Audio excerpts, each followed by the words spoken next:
Good afternoon, parents, family members, and friends. I know it's 4 o'clock on a Friday before Memorial Day, and I was worried that nobody would show up. So thank you for coming. My name is Ben Alexander, and I'm the principal of Engage Academy. I would first like to introduce you to our honored guests. First, let me introduce the members of our volunteer Board of Education, Dr. Julia Richards, John Hafley, Rhonda Solis. Next, we have members of our district leadership team, Dr. Deirdre Pilch, Dr. Rhonda Hannaford, and Dr. Stacy Dattery. And I would like to give a special thanks to Barb Helton, for without her today, this event wouldn't be possible.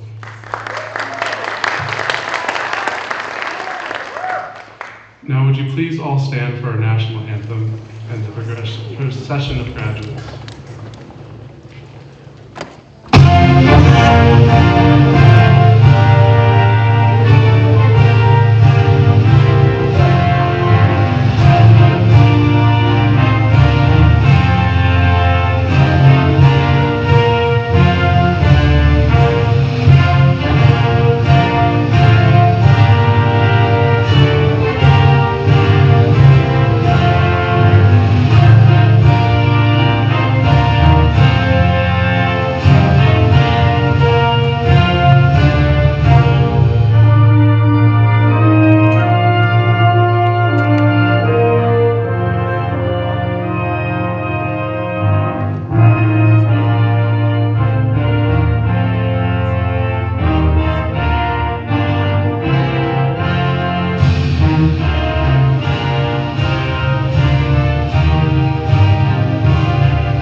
Thank you. May you have a seat. It is an honor to be here today to celebrate these 7 engaged scholars and their learning and effort. It has taken me 3 years to realize that all 7 of them share a common element that has made them successful. You see, most of the courses the scholars take at Engage Academy are on the computer, and they take their courses at their own pace. While there's no speed limit in terms of how fast a student goes through a course, we do enforce a minimum speed limit. Now, this is very different from the way I took classes in high school. When I was in high school back in the early 90s, the teacher controlled everything: the time, the place, and the pace of the class. However, these engaged scholars were able to learn at home, the library, or a McDonald's, and they were able to learn at any time too. But in order for them to have the self-discipline to complete these courses, they first needed to have an underlying belief that they could learn the material and they could master the content and grow their minds. The renowned Stanford psychologist Carol Dweck created the term growth mindset. She discovered it while testing young children. Out of the dozens that she was testing, there were several that found the tests and puzzles invigorating. They were excited to be given more and more difficult exams. One student said, "I love a challenge." Another said, "I was hoping this would be informative." This surprised and puzzled Dweck. She wondered what was wrong with these kids, and she spent the rest of her career studying this phenomenon, which she called a growth mindset. Unfortunately, many people do not have a growth mindset. Many people have a fixed mindset, which is the opposite. Fixed mindset people believe that your character, personality, mental and artistic and athletic abilities are fixed, and they can't be improved upon, and that you were either born with such talents or you weren't. People with a fixed mindset believe that their brain is fixed with certain traits that are set and can't be changed. However, this view of the brain is a myth. Most people would agree that little kids have a growth mindset. If you spend any time with a 1 or 2-year-old, you will see that they have a growth mindset. We are all born to learn. There was a time that Abigail couldn't count to 10, and Zach couldn't talk, and Dylan didn't know the alphabet, and a time when Colin couldn't walk, let alone shoot a basketball. There was a time when Kristen couldn't use a fork, and Skylar couldn't tie her shoes. And finally, there was a time when Kirsten couldn't hold a pencil and write her name. But they are all here today with us, and hopefully they have mastered these tasks. But little kids are not the only ones who can learn new things. Even old people like me can learn new things. The brain can continue to create new connections between neurons. The phrase that you can't teach an old dog new tricks is a myth. There are numerous scientific studies that prove your brain can continue to learn new things and grow and make new neural connections. There are many stories of people who have had damage to their brains by accidents or trauma, and those individuals' brains were able to make new connections again and enable them to walk, speak, tie their shoes, and other tasks that we would consider basic functions. In 2006, Bob Woodruff was 45 years old. He was a co-anchor of ABC News, traveling in a convoy with the United States 4th Infantry Division, 12 miles north of Baghdad. He and his cameraman were both standing in their armored vehicle with their heads above the hatch, filming while moving when they were hit by an IED. Bob suffered shrapnel wounds to his neck and brain. Parts of his skull were removed to compensate for the swelling in his brain. Some of his fellow ABC coworkers back in New York began working on his obituary. He would spend the next 36 days in a medically induced coma and had to relearn who his family and friends were, how to walk and speak again in several different languages like he used to. This ability of our brains to create new connections is something that can happen throughout our lives. In 2013, at the age of 64, on her 5th attempt, Diana Nayed swam 110 miles from Cuba to Florida in an open water filled with jellyfish. Many people in their 60s are thinking about retirement and not about swimming 110 miles. In 2009 in South Korea, 68-year-old Cha Soo-soon finally passed her written driver's test. She had taken the exam 950 times and spent $4,200 in application fees before she passed the test with a 60%. She had a growth mindset at the age of 68. As a child, I was good at drawing, and my parents would remind me that I was talented at drawing, and that others like themselves were not. And that was the way it was. So I grew up believing that artistic and musical abilities were fixed. You were either born with it or you weren't. This is a fixed mindset, and people with a fixed mindset avoid challenges, and they feel effort is useless. They give up easily when they are challenged, they avoid criticism, they ignore useful feedback, and they feel threatened by the success of others. They also blame everyone else and everything else for getting in the way of their success. These are the people that believe that the world needs to change, not them. They feel entitled to something better, a better job, a better house, or a better spouse. They often will run away from their problems. A common phrase by those with a fixed mindset is, "This is just who I am," or "That's just the way they are." John McEnroe was a famous tennis player who had a fixed mindset. He would blame everything else for losing a match, from his racket, the weather, to overtraining, undertraining, to his coach, and famously, several referees. A growth mindset, on the other hand, is characterized by embracing challenges and persisting in the face of setbacks. They learn from criticism and see effort as a path to mastery, and find lessons and inspiration in the success of others. All aspects of a person's mind can change: their personality, character, intelligence, and talents. There are a lot more examples of athletes with growth mindsets. One of the most well-known is Michael Jordan. He was not born a natural. He had to work hard to be great. He was cut from his high school basketball team, and if he had given up basketball at that point, no one would know who he is. But after he was cut, he was devastated. He went home to his mother, who told him that he needed to discipline himself. And he listened to his mother. He went to school at 6 in the morning every day to practice basketball. Even then, he wasn't recruited by the college he wanted to play for, and he wasn't drafted into the 2 first rounds of the NBA. In a Nike commercial, Jordan reminds us that he missed over 9,000 shots and lost over 300 games, and 26 times he was given the game-winning shot and missed. Michael Jordan became who he was not through natural talent, but through great effort and hard work. He was known as the first player on the court during practice and the last off the court. Another famous athlete was a boxer. He was not born with a boxer's body. His reach was shorter than others. He was not strong as other boxers, and he did not have the classical moves of a boxer. Some said he boxed all wrong. He didn't block punches with his arms and elbows. He kept his jaw exposed, and he punched in rallies like an amateur. His name was Muhammad Ali, and was one of the greatest boxers in history. Yet his first fight against the heavyweight world champion Sonny Liston, the odds that people gave Ali to beat Liston was 7-1. Of the 46 sports writers at ringside, 43 had picked Liston to win. But Ali won and continued to win. His total record was 56 wins, 37 by knockout. These were accomplished not by natural talent, but through relentless training and effort.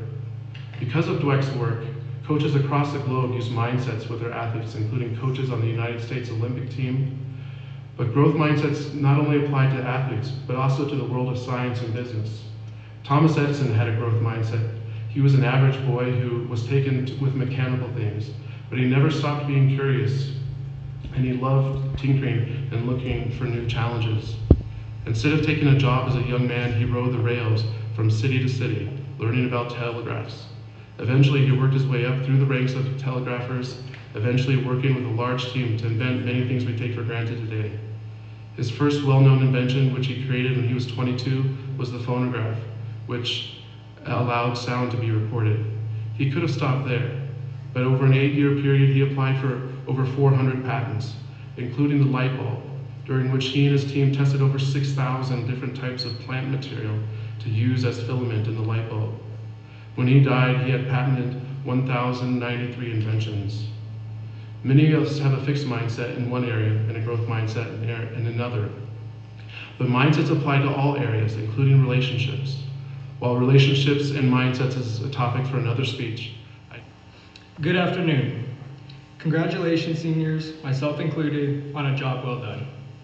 Most of us chose to finish high school by a different path, by going to Engage. I like to say that we are unique in that we thought out of the box. I would like to share with you my experiences at Engage. I started my freshman year at Northridge and passed all my classes except for math. I didn't care much for a large school and not being able to move in the halls in between classes and keeping to a rigid schedule. I discovered Engage and soon started my sophomore year. I liked the idea that I could take my classes online, working at my own pace. I could finish my classes whenever I wanted to, even at nights and on the weekends, but you could bet I'd never work on them before 10 a.m. The Engage program was in our own building, the Cameron Building. We had modern furniture and comfortable chairs in a relaxing environment. We didn't have to sit in desks like at Northridge. This year, when Engage moved to the 3 high schools, I realized I only had a few more credits needed to graduate. But that meant I had to take 3 math classes this semester, plus all meta classes. So over winter break, I decided to finish one class in 2 weeks, and then when spring semester started, I had the 3 math classes, plus 2 other online classes, and more electives at Northridge. I couldn't have done this if I went to a regular high school. With my good grades and progression through my classes, I earned the right to work from home part-time and only came to Northridge a couple of hours each day. It was relaxing to know I could do things my way to get the job done. There were times I didn't know if I could finish all 3 math classes, but here I am, and I got it done. Thank you for having a school like Engage, where I could learn at my own pace and learn when I wanted to. And now as a junior, I have graduated a year early. And to my fellow classmates, I'd like to say good luck on your future endeavors and everything that life holds. Thank you to my teachers, Mr. Alexander, Barb, and my parents for helping me attain my high school diploma. I would like to end my speech with a quote from the great comedian James Franco. Do what you love at least a little bit, and if you have to do something else to support what you love, do it. Thank you and have a good evening.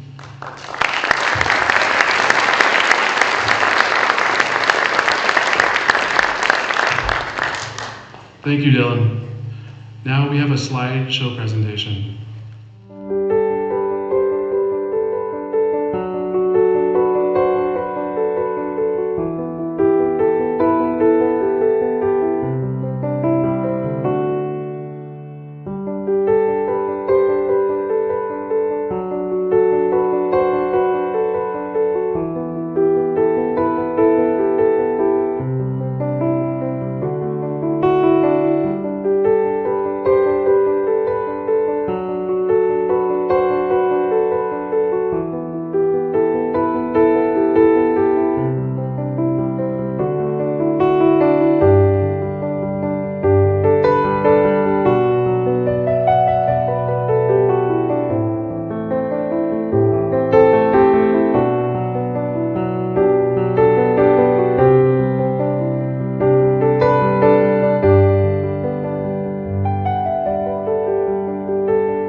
I will now invite Board of Education Director Rhonda Solis, who will give the acceptance speech.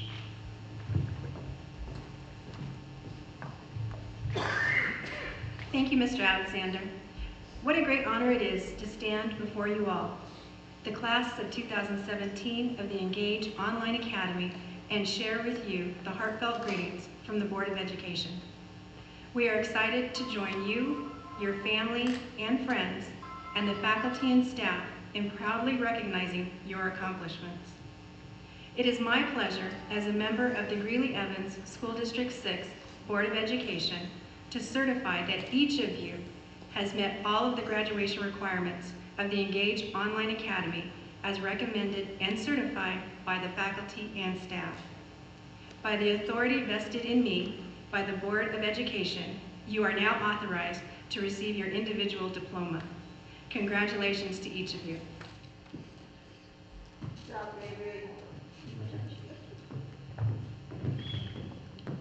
Kristen Nicole Mattis.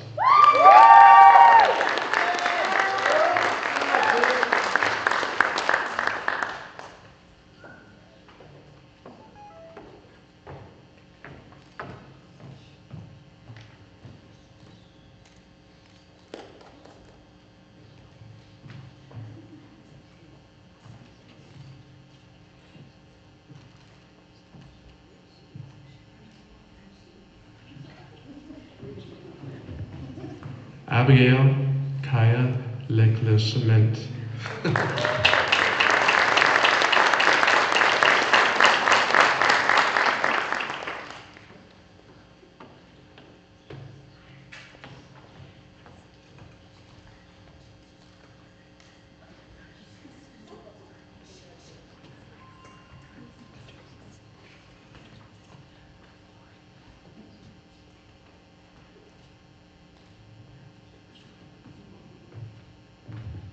Colin William Peterson.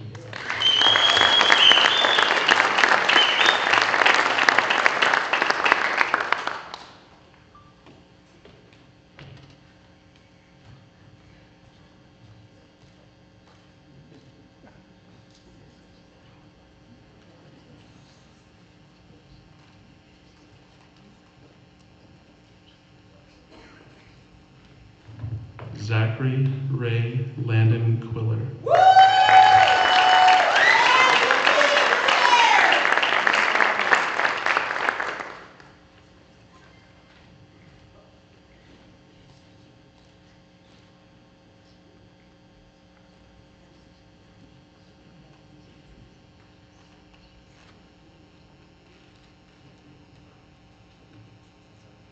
Exactly. Dylan Brian Walling.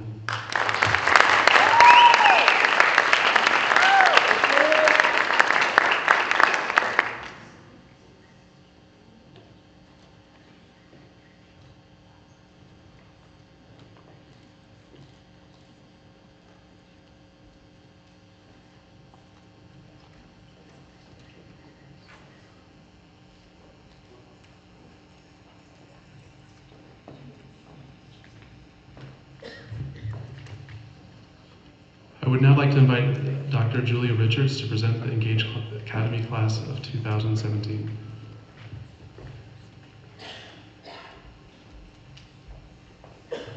So students, before we can present you, there's one last thing that you'll need to do, and that's the symbolic turning of the tassel, moving from being a high school student to a high school graduate. So to do that, let's have you all stand up and turn and face your family and friends. Okay, take that tassel, move it from left to right.